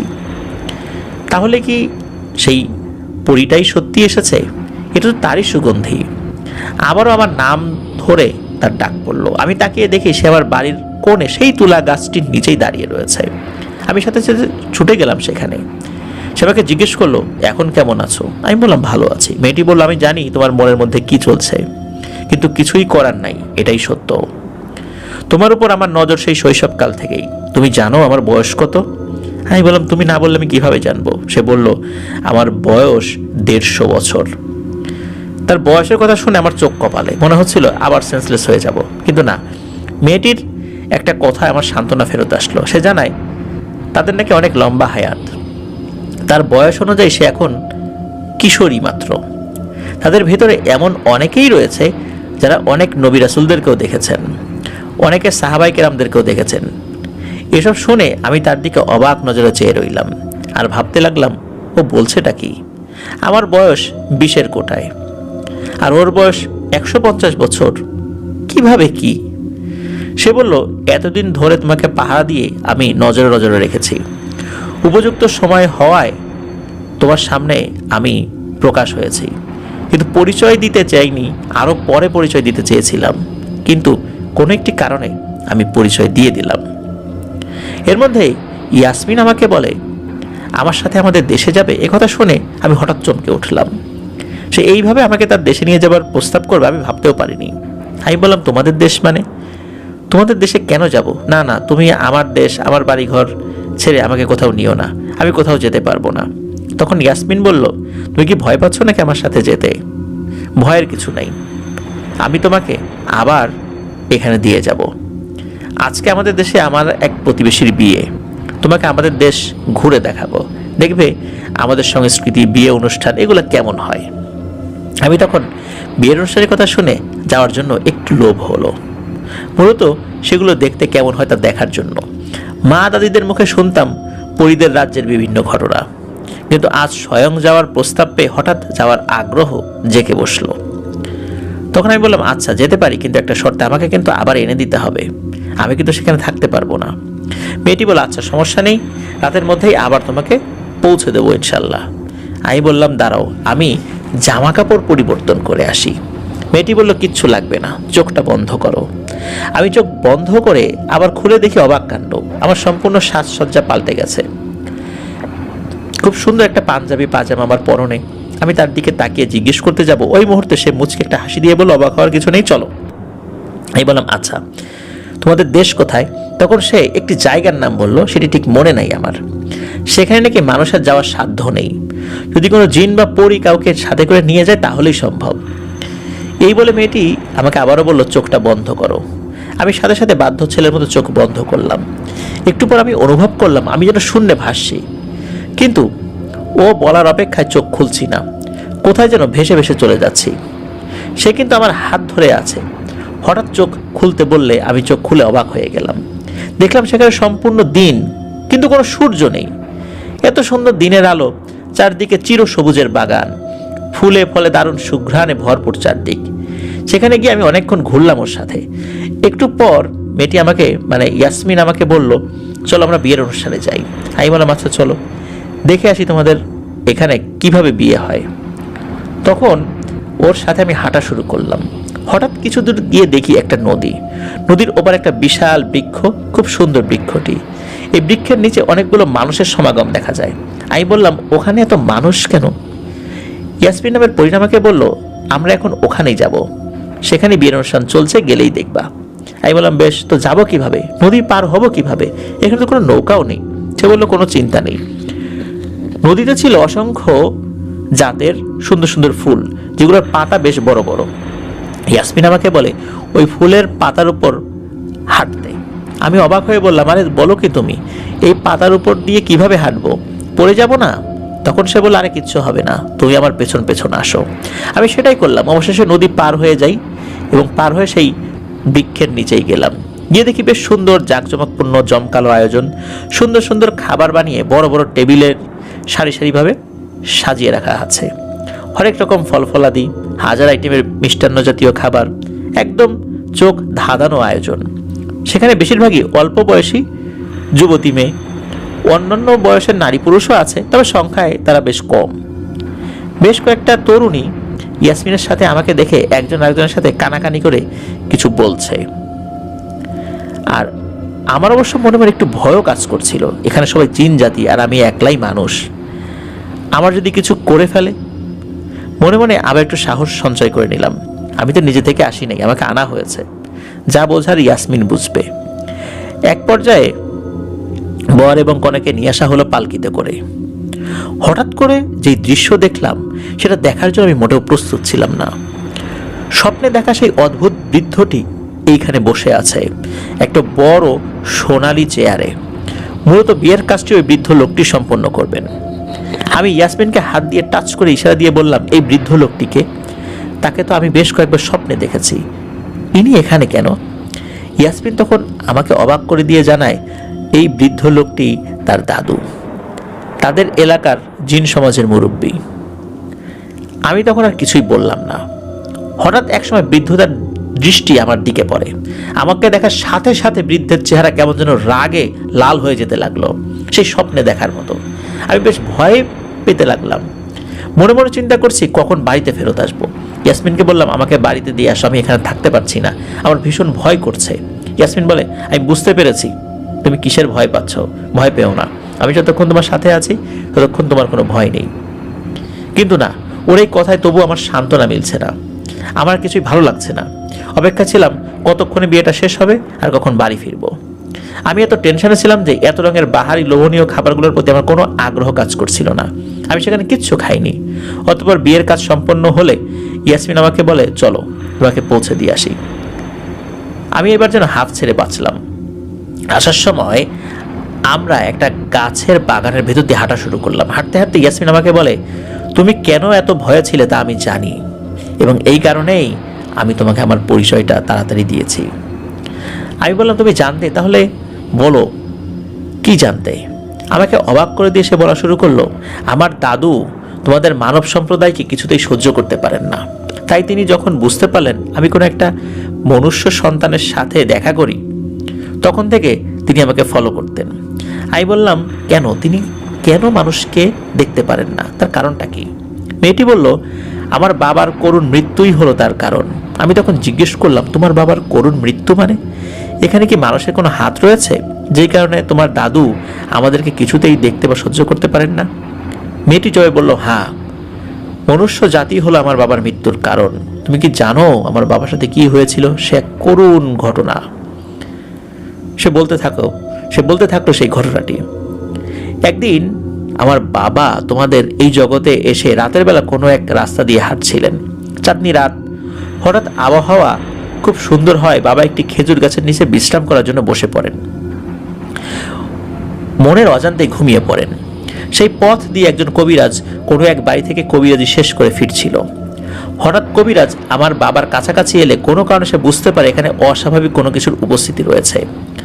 কবিরাজ তখন আমার বাবাকে দেখে সন্দেহ করে বসে, কিন্তু আমার বাবা তখনও ঘুমের ঘোরে ছিলেন এবং মনুষ্য অবয়বে ছিলেন।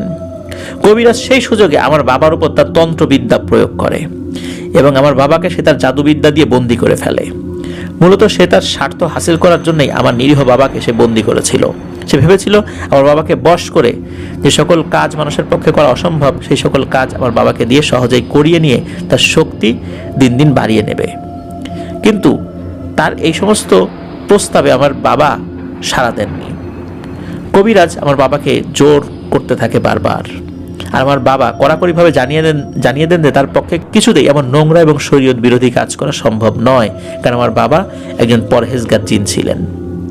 এসব বলাতে কবিরাজ বাবার উপর তার জাদুবিদ্যা ক্রমাগত প্রয়োগ করতে থাকে এবং নির্যাতন করতে থাকে। কিছুদিন বন্দি করে জাদুবিদ্যা প্রয়োগ করার ফলে আমার বাবা মারা যান। আর বাবার মৃত্যুর শোকে আমার মাও একসময় অসুস্থ হয়ে তিনিও ইন্তেকাল করেন। আমার দাদা বুঝতে পারেননি আমার বাবা কোথায়। ওই কবিরাজ কিছু তন্ত্রমন্ত্র জানতো, যার কারণে আমার বাবাকে খুঁজে পাওয়া সম্ভব হচ্ছিল না। এমন একটি করুণ ঘটনা ঘটেছে আমাদের পরিবারে, আর এর জন্য দায়ী হলো সেই কবিরাজ। আর এই অপরাধের কারণে সেই কবিরাজ সহ তার বংশকে নির্বংশ করে দেয় আমার দাদার সৈন্য জিনেরা। তারা যখন বুঝতে পারে যে এই কবিরাজ আমার বাবাকে আটকে রেখে হত্যা করেছে, সেই থেকে আমার দাদু মনুষ্য জাতিকে ঘৃণার নজরে দেখেন। আর তাই তোমার সাথে কথা বলা আমার দাদু পছন্দ করে না বলে আমাকে অনেকবার বারণ করেছে আমি যেন তোমার সাথে আর না মিশি। কিন্তু আমি দাদুর নিষেধকে অমান্য করে তোমার সাথে দেখা করতাম। এতে আমার দাদু খুব ক্ষুব্ধ হন আমার উপর, কিন্তু বাপ মাহারা আদরের নাতনি বলে আমাকে কিছুই করতে না পেরে তোমাকে ভয় দেখায়। কিন্তু তুমি তো কিছুই বুঝতে পারোনি ভালো করে। আমি তখন বললাম, ও আচ্ছা, তাহলে এই ব্যাপার। যাই হোক, এই নিয়ে তার সাথে আমার আরো অনেক কথা হয়। হঠাৎ হাঁটতে হাঁটতে ইয়াসমিন আমাকে একটি কবরের সামনে নিয়ে গেল। সেই কবরের দিকে ইশারা দিয়ে বলল, এটাই আমার বাবার কবর, আর পাশে ওই যে আর একটা কবর দেখছো, ওটাই আমার মায়ের কবর, যে আমার বাবার শোকে মারা গিয়েছিল। একটু পর সে আমাকে চোখ বন্ধ করতে বলে, আর কিছুক্ষণ পর চোখ মেলে দেখি আমি সেই আগের জায়গাতেই আছি, আমার পরনেও সেই আগের পোশাক। যাই হোক, বেশ কিছুদিন পার হয়ে যায়। হঠাৎ ইয়াসমিন আমার কাছে আসা বন্ধ করে দেয়। আসলে কাছে আসা বন্ধ হয়ে যায় আর কি। কি হয়েছে কিছুই বুঝতে পারি না। সে কেন আসে না, আমার সাথে কেন সে কথা বলে না, এসব নিয়ে আমার বারে দুশ্চিন্তা। তার সাথে যেসব জায়গায় দেখা হতো সেই সব জায়গায় গিয়ে বসে থাকতাম, তার আসার অপেক্ষা করতাম, কিন্তু না, সে আসে না। এভাবে কাটতে লাগে আমার দিন রাত। হঠাৎ একদিন রাতের বেলা আধো আধো ঘুম চোখ, কান আমার ঠিকই সজাগ রয়েছে, রাত প্রায় 2:30 কি 3টা হবে। হঠাৎ আমার রুমটা কেমন জানি ভারী ভারী গরম হয়ে গেল। একটা বন্ধ আবদ্ধ রুমে 4 দেয়ালের ভেতরে একটি ভ্রমরকে ছেড়ে দিলে যেরকম একটা ঘুম ঘুম শব্দ হবে, সেই রকম একটা শব্দে আমার চারদিক কেমন যেন মুখরিত লাগছে। হঠাৎ দেখলাম ছোট্ট একটা বলের ন্যায় আলো আস্তে আস্তে বড় হয়ে একটা অবয়বে পরিণত হলো। সেই অবয়বটা আর কেউ নয়, সেই বৃদ্ধটি। বৃদ্ধকে দেখে ভয় আমার জ্ঞান হারানোর মতো অবস্থা, কিন্তু না, আমি কিছুতেই জ্ঞান হারাচ্ছি না। আমার ইচ্ছা হচ্ছে আমি জ্ঞান হারিয়ে যাই, কিন্তু আমার জ্ঞান হারাচ্ছে না। ভয়ে প্রচুর ঘামছিলাম। বৃদ্ধটি আমায় ডেকে বলে, কিরে, তোর তো দেখছি বিরাট সাহস, তুই আমার নাতনির সাথে বন্ধুত্ব করেছিস, আবার আমার জিন রাজ্যেও গিয়েছিস। অবশ্যই তোর যাওয়ার কোনো ক্ষমতা নেই, আমার নাতনি নিয়ে গেছে বলেই তুই গিয়েছিস, কিন্তু তুই তো মানা করতে পারতি, তাহলে তুই মানা করলি না কেন? তোদের মনুষ্য জাতিকে আমি বিন্দুমাত্র সহ্য করতে পারি না, অতএব সাবধান, ইয়াসমিন থেকে দূরে থাক, নইলে তোর সহ তোর বংশকে নির্বংশ করে দিব, কিন্তু আমার রাগ কিন্তু বাড়াবি না। এই বলে গেলাম। খালি আমার নাতনির মুখের দিকে তাকিয়ে তোর এখন কোনো ক্ষতি করলাম না, কিন্তু করব, কিন্তু মনে রাখিস। এই বলে এই অভাবটা কোথায় যেন মিলিয়ে গেল। হঠাৎ করে রুমটা স্বাভাবিক হয়ে গেল, সবকিছু আগের মতোই লাগছে। আমি কি করব কিছুই বুঝতে পারছি না। এইদিকে আমি দিনে হোক বা রাতে একা একা কোথাও বের হলে সেই বৃদ্ধ অবয়বটিকেই দেখতে পাই। আগে স্বপ্নে দেখতাম, এখন বাস্তবে দেখতে পাই। অবয়বটা আমাকে ইশারা দিয়ে কিছু একটা বোঝাতে চায়, আর বিশ্বে একটা হাসি দিয়ে কোথায় যেন মিলিয়ে যায়। এদিকে কয়েকদিন সেই ইয়াসমিনেরও কোনো খোঁজ নেই। একদিন হঠাৎ রাত 11টা বা 12টা হবে, বাড়ির পেছনে মেইন রোড, রাস্তার ধারে বসে ইউটিউবে পুরাতন ভূত এফএমের এপিসোডগুলো শুনছিলাম। এরকম প্রায় ঘন্টাখানেক শুনে কি বুঝে হাতের ডান দিকে একটু তাকালাম। আমার থেকে প্রায় 10 গজ দূরে হবে, চাঁদনি রাত ছিল, দেখছি একটা বেশ বড় আকৃতির একটা সাদা বিড়াল রাস্তার ওই দিকটা থেকে আমার দিকে আসছিল। তো বিড়ালটা দেখে বিষয়টা আমি স্বাভাবিকভাবেই নিলাম। বিড়ালটি আমার পেছন দিক থেকে আমাকে পাস করে যাওয়ার সময় একটা বিশ্রী গন্ধ নাকে এসে লাগলো। সাথে সাথে আমি বমি করে দিলাম, এত দুর্গন্ধ আসলে সহ্য করার মতো না। এরপর দেখি রাস্তার অপর পাশ থেকে একটা সাদা বক, এত বড় বক আমি জীবনেও দেখিনি। বেশ ভয় পেয়ে গেলাম বকটিকে দেখে। বকটিও আমাকে পাশ করে অপর দিকে চলে যায় এবং সঙ্গে সঙ্গে সেই বিশ্রী গন্ধটা ভেসে আসে। আমি আবারও বমি করে দিই। এইবার বিষয়টা আমার কাছে অস্বাভাবিক লাগে। আমি সাথে সাথে উঠে বাড়ির দিকে দৌড় দিই এবং ঘরে ঢুকে দরজা বন্ধ করে ঘুমিয়ে পড়ি। সেই রাতে আর কোনো সমস্যা হয় না। সমস্যা হয় পরের দিন থেকে, হোক দিনের বেলা বা রাতের বেলা। নির্জনে কোথাও একা একা হাঁটলে মনে হয় যে আমার সাথে কেউ একজন আছে, কিন্তু আশেপাশে তাকালে কিছুই দেখতে পেতাম না। রাতে ঘুমাতে গেলে মনে হয় কেউ একজন আমার পাশেই শুয়ে আছে, কিন্তু তাকালে কাউকেও দেখতাম না। রাত যখন গভীর হতো তখন রুমটা আস্তে আস্তে গরম হয়ে যেত। হঠাৎ করে রুমে চলতে থাকা ফ্যানটি বন্ধ হয়ে যেত। কিন্তু তারও কয়েকদিন পর আমার সাথে ঘটতে লাগলো অনাকাঙ্ক্ষিত ঘটনা, যেটার কথা স্বাভাবিকভাবে বলা খুব মুশকিল, তবুও বলতে বাধ্য হচ্ছি। এভাবে চলছিল। মাঝরাতে হঠাৎ করে আমার পুরো শরীরের মুভমেন্ট বন্ধ হয়ে যেত। কোনো একটি অবয়ব আমার শরীরের উপর জেঁকে বসত। আমি অনুভব করতাম, কিন্তু নড়াচড়া করতে পারতাম না, আওয়াজও করতে পারতাম না। এইভাবেই চলছিল সময়। শুধু রাত হলে আমি ভয়ে ভয়ে থাকতাম, কখন যে এই অবয়বটি আমার উপর জেঁকে বসে। রাত মানেই আমার জীবনে কালো অধ্যায়ের সূচনা ঘটত। আমি মনে করতাম এটা হয়তোবা আমার স্বপ্নের ভেতরে আসে, কিন্তু এরকম চলতে থাকার ফলে আমার শারীরিক অবস্থা খারাপ হয়ে যায়।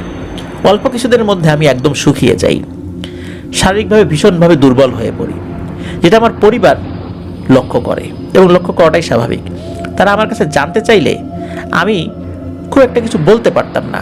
কারণ হলো সকালবেলা আমি অনেক কিছুই ভুলে যেতাম, কিন্তু তারা আমার শরীর খারাপের মূল কারণ যখন আমাকে জানতে চায়, আমি কেউ কিছু একটা বলতে পারি না যে আসলে কেন হচ্ছে। কিন্তু ইয়াসমিনের ওই বিষয়টাও আমি তখন বলিনি পরিবারকে, কারণ এটা বলা নিষেধ ছিল। কিন্তু আমার শরীরের এই অবস্থা কেন হচ্ছে, এই বিষয়টি আমি মনে রাখতে না পারার কারণে, মূলত রাতের এই ঘটনাটা আমার মনে থাকতো না বলে আমি পরিবারকে একদম অ্যাকুরেটলি বলতে পারতাম না। একবার কি হলো, আমার এক বন্ধুর কাছে ইয়াসমিনের বিষয়টা খুলে বলি, এবং এই সমস্যা যে শুরু হয়েছে, শরীর খারাপ হওয়ার সমস্যাটা, এইটা হয়তোবা ওই কারণে হতে পারে বলে আমি আমার বন্ধুর কাছে জানাই। তখন আমার বন্ধু আমার পরিবারকে বিষয়টা জানায় এবং ভালো একজন হুজুরের সন্ধান দেয়। সেই হুজুরের কাছে গেলে বিষয়টা সম্পূর্ণ একলাভাবে হুজুরকে আমি শুরু থেকে বলে যাই। তখন হুজুর বিষয়টা বুঝতে পারেন এবং তিনি জানান যে রাতের বেলা কি ঘটনা ঘটে এবং কেন আমি ভালো করে মনে রাখতে পারি না, মূলত আমাকে ভুলিয়ে দেওয়া হয়। ওই হুজুর আমার পরিবারকে বিষয়টি জানান। হুজুর জানান এই যে সমস্যাটা হচ্ছে, আমার শরীরের উপর রাত্রে কেউ একজন জেগে বসে, এটা মূলত ওই বৃদ্ধ জিনের কাজ। সে একটি দুষ্টু পরীকে আমার পিছনে লেলিয়ে দিয়েছে এবং আমার শরীরের শক্তিগুলো আস্তে আস্তে নিঃশেষ করে দিচ্ছে, আমাকে ভেতর থেকে একদম শেষ করে দিচ্ছে। আর এই ক্ষতিটা করার মাধ্যমে আমাকে একদম মেরে ফেলতে চায় আর ইয়াসমিনকে আমার কাছ থেকে দূরে সরাতে চায়। এইভাবে ওই দুষ্টু পরীটা একসময় আমাকে মৃত্যুর মুখে নিয়ে যাবে। এমনিতেই সে আমার যে ক্ষতি করেছে এটা পুষিয়ে নেওয়া অনেকটাই কঠিন ব্যাপার। এরপর হুজুর আমার শরীরটা বন্ধ করে দেন যাতে করে দুষ্টু পরিসহ ওই ইয়াসমিন আমার কাছে আসতে না পারে, কারণ ইয়াসমিনও যদি আসে তাহলে ওই জিনটি আবার আমার ক্ষতি করতে চাইবে কোনো না কোনোভাবে। হুজুর আমাকে একটা তাবিজ দিল, আমি তাবিজ নিতে অস্বীকার করি, যেহেতু তাবিজ ব্যবহারে ইসলামে নিষেধাজ্ঞা রয়েছে। পরে হুজুর আমাকে বেশ কয়েকটি তাবিজ লিখে দেন, যেগুলো 41 দিন পর্যন্ত একটা একটা করে পানিতে ভিজিয়ে পান করতে হবে এবং ওই পানি দিয়ে গোসল করতে হবে। তারপর কিছু তেল পরাই এবং বিভিন্ন জিনিস পরে দেন। আর এটাও বলেন যে আমি যেন সকাল সন্ধ্যা 4 কুল, মানে সূরা কাফিরুন, সূরা ইখলাস, সূরা ফালাক এবং নাস, এগুলো পরে শরীর বন্ধ করে রাখি সবসময়, কারণ এই 4 কুলের অনেক ফজিলত রয়েছে। বিশেষ করে 4 কুল অর্থাৎ এই কুল শব্দ দিয়ে 4টি সূরা পড়ে শরীর বন্ধ করে রাখলে কোনো জিন শয়তান, কালো জাদু ওই শরীরের উপর প্রভাব বিস্তার করতে পারবে না। এরপর থেকে আমি ধীরে ধীরে স্বাভাবিক হতে শুরু করলাম। কিন্তু ওই ঘটনার পর থেকে কোথাও নির্জনে একা থাকলে আমি কারো একটা উপস্থিতি টের পাই, এবং ওই উপস্থিতি কখনো সুগন্ধ বয়ে আনে, কখনো দুর্গন্ধ বয়ে আনে। যখন সুগন্ধ বয়ে আনে তখন ওই সুগন্ধিটা আমি টের পাই ওটা ইয়াসমিনের সুগন্ধি, আর যখন দুর্গন্ধ আসে তখন আমি বুঝতে পারি এখানে কেউ একজন ক্ষতি করার জন্য এসেছে, কিন্তু কাছে আসতে পারে না। আলহামদুলিল্লাহ এখন আমি আগের থেকে ভালো আছি। তবে আসলে ভিন্ন জাতির সাথে সম্পর্ক থাকার অনেক খেসারত দিতে হয়, যা আমি আমার নিজের জীবনের একটা রূঢ় উপলব্ধি দিয়ে বুঝতে পেরেছি। মানুষের সাথে আসলে মানুষের সম্পর্কটাই মানানসই। ছিল ঘটনা আফটার দ্য হরর ওয়ার্ল্ডের সকল লিসেনারদেরকে জানাচ্ছি শুভেচ্ছা, ভালোবাসা। লিসেনার্স, ঘটনাটি আপনারা শুনলেন। ঘটনাটি আমার কাছে কিছু কিছু জায়গায় একটু কমন মনে হয়েছে, কারণ যদি জিনদের রাজ্যে যাওয়া যায় সেখানকার যে ব্যাপারগুলো, যেভাবে যাওয়া যায়, যেভাবে ফেরত আসে, এই ব্যাপারগুলো কিন্তু আমরা মোটামুটি শুনেছি এর আগেও। কিন্তু যেই জায়গাটাতে আমার কাছে খারাপ লেগেছে, এই অর্থে খারাপ লেগেছে যে একটা কবিরাজ একটা ভালো জিনকে আটক করে ফেলে, সেই জিনটি কোনোভাবেই রাজি না হওয়ার কারণে তাকে হত্যা করে এবং সেই জিনের শোকে তার স্ত্রীও মারা যায়। তো এটা আমরা সাধারণত মানুষের বেলায় শুনে থাকি। জিনদেরও এমন অনুভূতি রয়েছে, নিজেদের মধ্যে ভালোবাসা রয়েছে, এই বিষয়গুলো আমাদের সামনে খুব একটা আসে না। এই ঘটনার মাধ্যমে আমরা এই জায়গাটা সম্পর্কে নতুন করে জানতে পেরেছি যে জিন স্বামীর প্রতি ভালোবাসার কারণে স্ত্রীও মারা গেল অসুস্থ হয়ে। এটি আসলে খুবই হৃদয় বিদারক একটি ব্যাপার। এ ধরনের ঘটনা ওই জগতে ঘটলেও সেগুলো আমাদের সামনে আসলে কখনো আসার কথা না। এই ঘটনার প্রেক্ষাপটেই আমরা তাদের বিষয়ে, তাদের আবেগ নিয়ে কিছুটা হলেও জানতে পারলাম। আর এই কারণেই মূলত ওই ইয়াসমিনের যিনি দাদা, উনি মনুষ্য জাতির প্রতি খুব ক্ষিপ্ত ছিলেন। আর আমাদেরকে যিনি ঘটনা পাঠিয়েছেন ফাহিম, তার উপরও ক্ষিপ্ত হয়ে যান। অনেক ট্রিটমেন্ট করার পরে ফাহিম এখন ভালো। আশা করি উনি ভালো থাকুন, সুস্থ থাকুন, স্বাভাবিক জীবনযাপন করুন, এটাই আমরা কামনা করি। প্রিয় লিসেনার্স, এটাই ছিল আমাদের এবার ফ্রাইডে স্পেশাল এপিসোড। আশা করি আমাদের এবারের এপিসোডটি ভালো লেগেছে, আর ভালো লাগলে কিন্তু সাবস্ক্রাইব করতে ভুলবেন না। আর আসছে বৃহস্পতিবার কিন্তু আপনাদের পাঠানো ঘটনাবলী নিয়ে আমরা আমাদের এপিসোড প্রচার করব ইনশাল্লাহ রাত 10:59। আর আমরা যে রিমেম্বারিং স্টোরিজটা করতাম, এখানে কিন্তু আমরা এখন হরর নাইট শুরু করব ইনশাল্লাহ। তো কারণ রিমেম্বারিং স্টোরিজে আমার বলা পুরোনো ঘটনাগুলো তো আপনার সামনে উপস্থাপন করতাম, ইতিমধ্যে অনেকগুলো ঘটনা বলে ফেলেছি, আর যেগুলো বলা হয়নি সেগুলো নতুন করে সংগ্রহ করার চেষ্টা করছি, কিন্তু কবে সংগ্রহ করতে পারবো, কবে আপনাদের সামনে উপস্থাপন করতে পারবো এটা তো বলা মুশকিল। এই জন্যই মূলত রিমেম্বারিং স্টোরিজটা আপাতত ক্লোজ রেখেছি। ইনশাল্লাহ যদি কখনো পাই ভিন্নভাবে আপনাদের সামনে উপস্থাপন করব। আপাতত এটা ক্লোজড হয়ে আছে, ক্লোজডই থাক। আমরা হরর নাইট যেটা ফেসবুক পেজে শুরু করেছিলাম পরীক্ষামূলকভাবে, এখন সেটা একই সাথে শনিবার রাত 10:59 রিমেম্বারিং স্টোরিজের জায়গায় সেটা আমরা রিপ্লেস করেছি। ফেসবুক পেজ এবং ইউটিউবে একসাথে সেটা প্রিমিয়ার হবে ইনশাল্লাহ শনিবার রাত 10:59।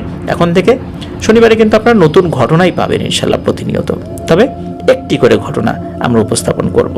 আর মাঝে মাঝে তো ফ্রাইডে স্পেশাল এপিসোড হবেই। আর যারা অ্যাডভেঞ্চার পছন্দ করেন, রহস্য পছন্দ করেন, শুধু তাদের জন্য আমরা সোমবার অমীমাংসিত রহস্য এপিসোডটা রেখেছি। সোমবারের অমীমাংসিত রহস্য এপিসোড কিন্তু কোনো ভুতুরে ঘটনা নয়। অনেকেই বলেন যে ভুতুরে ঘটনা দেন, আসলে ভুতুরে ঘটনার এপিসোডটা তো অমীমাংসিত রহস্য না, এটা রহস্য নিয়ে, বিভিন্ন বিষয় নিয়ে, যার কারণে এখানে আমাদের ভয় বা ভূত খোঁজার কোনো প্রয়োজন নাই। এটা শুধু রহস্যপ্রেমীদের জন্য এই এপিসোডটা, যেটা আমরা প্রতি সোমবার রাত 10:59 অমীমাংসিত রহস্য শিরোনামে প্রচার করে আসছি। পৃথিবীর অনেক জায়গায় অনেক রহস্য রয়েছে, আমাদের এই চ্যানেলে আমরা সেগুলো যতদূর সম্ভব, যতটুকু আমরা জানি, বিভিন্ন জায়গায় যে কিছু তথ্য রয়েছে সেগুলো আপনাদের সামনে উপস্থাপন করার চেষ্টা করে যাচ্ছি। প্রিয় লিসেনার্স, আসছে বৃহস্পতিবার রাত 10:59 ইনশাল্লাহ আপনাদের সামনে নতুন আরও একটি এপিসোড নিয়ে হাজির হচ্ছি। সে পর্যন্ত সবাই ভালো থাকুন, সুস্থ থাকুন, আমার জন্য দোয়া করবেন, আমার পরিবারের জন্য দোয়া করবেন, আপনাদের জন্য দোয়া রইল, আপনাদের পরিবারের প্রত্যেকের জন্য দোয়া রইল। মহান আল্লাহ সুবহানাহু ওয়া তাআলা আমাদেরকে ভালো রাখুন, সুস্থ রাখুন, নিরাপদে রাখুন, আফনান দ্য হরর ওয়ার্ল্ডের সাথে রাখুন। আসসালামু আলাইকুম। প্রিয় লিসেনার্স, এখন যে ঘটনাটি